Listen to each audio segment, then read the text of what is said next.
Thank you, Karma. Distinguished Mr. Ahmed Said, Vice President of Asian Development Bank, Co-Chair of Science 20, Distinguished Dr. Zhang Xiqiu, Senior Expert Member of UNEP, United Nations Environment Program, honorable speakers, colleagues, ladies and gentlemen participating in this webinar. A very good morning and a warm welcome to all of you. Thank you for your presence and support in this series of S20 High-Level Policy International Webinar. Today, June 30th, 2022, we deliver a theme of applying science and technology for clean air and climate co-benefits.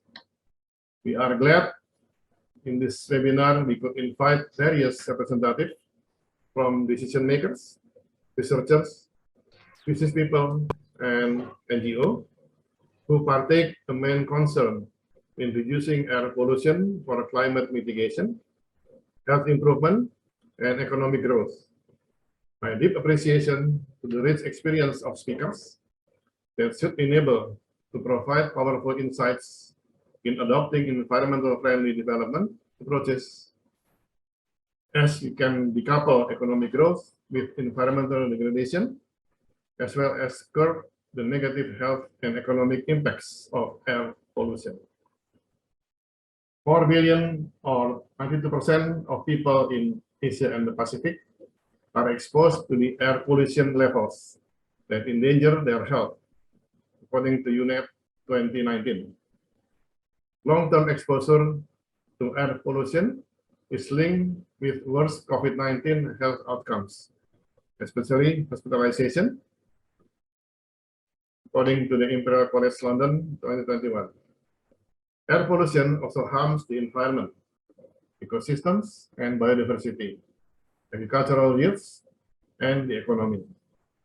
The cause of health damage from fine particulate matter, PM 2.5, air pollution alone is equivalent to 9.3% of GDP in East Asia and Pacific, and 10.3% in South Asia in 2019, according to the World Bank 2022.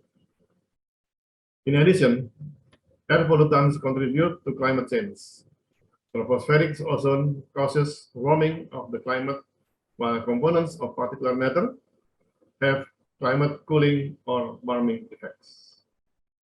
The intersection of clean air quality, greenhouse gases, and science and technology would be the defining challenge of our lifetimes. The convergence of these three themes will require efforts to scale up and deploy clean technology in various key sectors, such as power generation, transportation, industries, and enterprises. Those enable governments maintain the Paris Climate Agreement and meet the Sustainable Development Goals. Therefore, the collaborative efforts and action that governments meet through international community should be beneficial in achieving stronger recovery and ensuring resilience for all. However, the efforts need an ambitious political will and strong policy making, supported by science-based policy, which can include the necessities to accelerate the adoption of clean technology in Asia.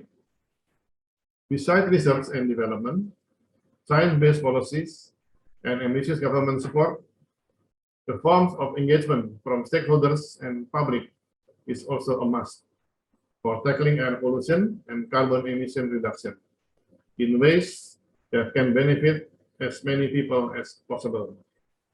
Clean air actions require resources beyond government's capacity, so that governments should create an enabling environment for clean technology investment, as each country has unique challenges and needs in transforming the energy system, as well as to support the actions. It is therefore the significant objectives of this webinar this morning. First one is to foster South-South knowledge sharing among Asian countries on improving air quality and lowering carbon emissions. At the same time, second, to highlight the role of robust data for developing clean air and low carbon policies comprehensively. Third, to discuss recent advancement in clean technology in Asia and mechanisms to accelerate scaling up of technology. And fourth, to discuss collaboration opportunities between public and private sectors in increasing clean technology investment. Recommendation and action should be proposed to aim at promoting a more shared, inclusive, and resilient growth for all. G20 needs to strengthen cooperation to overcome the clean air quality, climate change, and to enhance science and technology's contribution for the quality of life improvement.